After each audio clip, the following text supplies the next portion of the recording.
हिंदी में यूपीएससी की तैयारी से संबंधित प्रोग्राम्स को देखने के लिए सब्सक्राइब करें स्टडी IQIAS हिंदी। नमस्कार, स्टडी IQIAS में स्वागत है आपका। मैं हूं अमृत उपाध्याय। इस बार के बजट में खास बात की गई कि 15 आर्कियोलॉजिकल साइट्स को डेवलप करने की बात की गई है और एक टेंटेटिव नाम जो सोचा गया है इस स्कीम का वो है देश। इसको देखेंगे कि इसका फुल फॉर्म क्या है। तो ये 15 आर्कियोलॉजिकल साइट्स इस तरह से डेवलप किए जाने हैं कि ये टूरिज्म के हब बन सके, यहां पर इंफ्रास्ट्रक्चर का डेवलपमेंट हो सके और साथ ही कुछ डायरेक्ट इनडायरेक्ट रोजगार यहां पर पैदा हो सके। तो इस पूरे स्कीम में क्या है, ये योजना अपने आप में बहुत इंपॉर्टेंट है और आपके लिहाज से भी ये जानना बहुत जरूरी है एग्जाम के लिहाज से कि 15 साइट्स कौन कौन से हैं। ये 15 साइट्स पूरे देश में फैले हुए हैं। बस ध्यान दीजिए कि 2020-21 के बजट में भी 5 आर्कियोलॉजिकल साइट्स को टारगेट किया गया था कि इनको डेवलप किया जाएगा। तो वित्त मंत्री ने यह भी कहा कि ये 5 जो आर्कियोलॉजिकल साइट्स हैं इन 15 में शामिल हैं, यानी और एडिशनल 10 आर्कियोलॉजिकल साइट्स हैं जिनको डेवलप किया जाएगा। तो 15 में टोटल ये पीछे के भी 5 हैं 2020 वाले बजट के भी, और ये देखा जाएगा कि हम इन 5 आर्कियोलॉजिकल साइट्स के डेवलपमेंट में कहां तक पहुंच चुके हैं इस समय। आइए देखते हैं आगे की कहानी।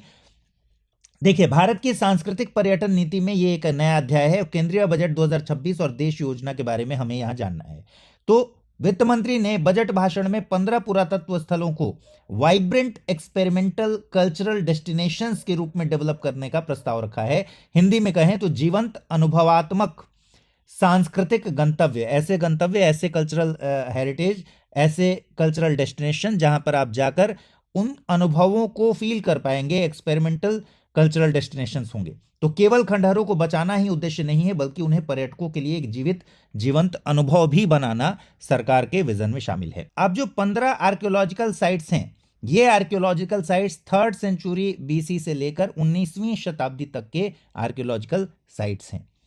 तो इसमें जो महत्वपूर्ण आर्कियोलॉजिकल साइट्स हैं, धौलावीरा, लोथल, राखीगढ़ी, सारनाथ, हस्तिनापुर, उदयगिरी, सन्नती, झांसी का किला, चित्तौड़गढ़ किला, दिल्ली का Old Fort, Leh Palace Ladakh, Shiv Sagar Assam, ये सब बहुत ही महत्वपूर्ण साइट्स हैं। एक एक करके हम देख लेते हैं इसको मैप पर कि कहां कहां पर ये हैं। जैसे कि पश्चिम की अगर बात करें तो धौलावीरा आपको पता है कहां पर है। लोथल और धौलावीरा दोनों ही गुजरात में है, जबकि चित्तौड़गढ़ का किला ये राजस्थान में, ठीक है। इधर आप उत्तर की तरफ देखेंगे तो लेह पैलेस जो कि लद्दाख में है, राखीगढ़ी अग्रोहा ये दोनों ही हरियाणा में है, हस्तिनापुर, सारनाथ और झांसी फोर्ट ये तीनों उत्तर प्रदेश में है, पुराना किला आपको पता है दिल्ली में, शिव सागर असम में है, उदयगिरी उड़ीसा में है। यह सब आपको याद रखना होगा एग्जाम के लिहाज से।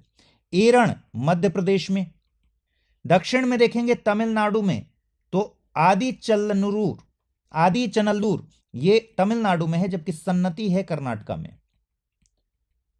ठीक है। तो ये इंपॉर्टेंट साइट्स हैं, 15 साइट्स हैं जिनको पूरे भारत में इनका विस्तार है और इनको डेवलप करना है, सरकार के द्वारा डेवलप किया जाएगा। अब कुछ के बारे में खास अगर जानकारी लेना चाहें तो लोथल और धौलावीरा आपको पता है गुजरात में और राखीगढ़ी हरियाणा में, ये सिंधु घाटी के महानगर हैं। लोथल के बारे में आपको पता है कि डॉकयार्ड के लिए ये प्रसिद्ध है। उस समय प्राचीन समुद्री व्यापार का ये गवाह है, डॉकयार्ड हुआ करता था। और धौलावीरा अपनी जल प्रबंधन प्रणाली के लिए अद्वितीय है, ठीक है। राखीगढ़ी जो कि हरियाणा में है, इस सभ्यता के विशाल विस्तार को दर्शाता है। धौलावीरा की जल संचयन तकनीक और लोथल का जो ज्वारीय डॉकयार्ड है उस युग की उन्नत इंजीनियरिंग के प्रमाण हैं। आप पढ़ते हैं, हमेशा शुरू से ही पढ़ते हैं। इसी तरह अग्रोहा हरियाणा में और हस्तिनापुर उत्तर प्रदेश में ये सिंधु सभ्यता के बाद भी जीवन के न रुकने के प्रमाण हैं। हरियाणा में अग्रोहा और उत्तर प्रदेश में हस्तिनापुर जैसे स्थल निरंतरता के प्रतीक हैं। तो हस्तिनापुर तो पुरातात्विक रूप से महत्व रखता है, यह महाकाव्यों और इतिहास के बीच एक ब्रिज की तरह भी है। और हस्तिनापुर का संबंध महाभारत काल से माना जाता है। इसे केवल ईंट पत्थर नहीं बल्कि जनमानस की आस्था का केंद्र बनाता है। इसी तरह दक्षिण में तमिलनाडु में, जैसा मैंने बताया, आदि चनल्लूर ये थूथुकुडी तमिलनाडु में है, थूथुकुडी डिस्ट्रिक्ट है वहां पर तमिलनाडु में। तो तमिलनाडु के थूथुकुडी जिले में आदि चनल्लूर ये प्राचीन भारत के सबसे महत्वपूर्ण पुरातात्विक स्थलों में से एक है। और यहां पर आप तस्वीर में देख सकते हैं, ये कलश को दफनाने का, कलश को iron age urn burial site था। तो लौह युगीन कलश दफनाने का स्थल था। यहाँ मृतकों को बड़े मिट्टी के बर्तन में, मृतकों के जो राख वगैरह थे उनको दफनाया जाता था, इसके प्रमाण मिले हैं। तो दक्षिण भारत में विकसित समाज और उनकी मृत्यु संस्कार विधियों पर यह प्रकाश डालता है। इसी तरह एरण है मध्य प्रदेश का, सागर में है ये। तो सागर जिले में एरण केवल ऐतिहासिक स्थल नहीं है बल्कि प्राचीन अर्थव्यवस्था की धुरी था। और यहां पर इसे कहते हैं भारतीय राजवंशों के प्राचीन टकसाल के रूप में जानते हैं, एंशियंट मिंट के रूप में जानते हैं। तो ये इसलिए फेमस है। अब आज ये जो देश कहा जा रहा है, ये टेंटेटिव टाइटल है। इस आने वाले 15 जो स्कीम है उसका एक टेंटेटिव टाइटल है। इस टाइटल 15 आर्कियोलॉजिकल साइट्स को डेवलप करने के लिए, देश का फुल फॉर्म है development of excavation sites and heritage complexes, यानी उत्खनन स्थलों और विरासत परिसरों का विकास, यही इसका फुल फॉर्म है। होगा या नहीं होगा अभी टेंटेटिव बताया जा रहा है, हो सकता है इसका कुछ और भी नाम हो।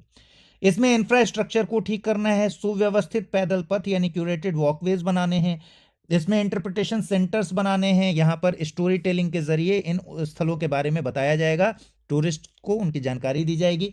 साथ ही टेक्नोलॉजी का इस्तेमाल करना है, मैंने कहा जैसा इमर्सिव स्टोरी टेलिंग, और जो कंजर्वेशन लैब्स बनाए जाएंगे इसमें तकनीक का इस्तेमाल किया जाएगा, जीवंत अनुभव कराया जाएगा। इसके साथ एमिनिटीज होंगी जो पर्यटकों और शोधकर्ताओं के लिए विश्व स्तरीय सुविधाएं यहाँ पर डेवलप की जाएंगी।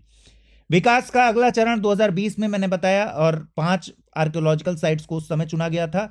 2026 में अब 15 आर्कियोलॉजिकल साइट्स हैं, ये 5 भी इन 15 में शामिल हैं। 5 प्रतिष्ठित स्थल जो थे वो राखीगढ़ी, हस्तिनापुर, शिवसागर, धौलावीरा आदि, चनल्लूर, ये भी 15 में ऑलरेडी हैं।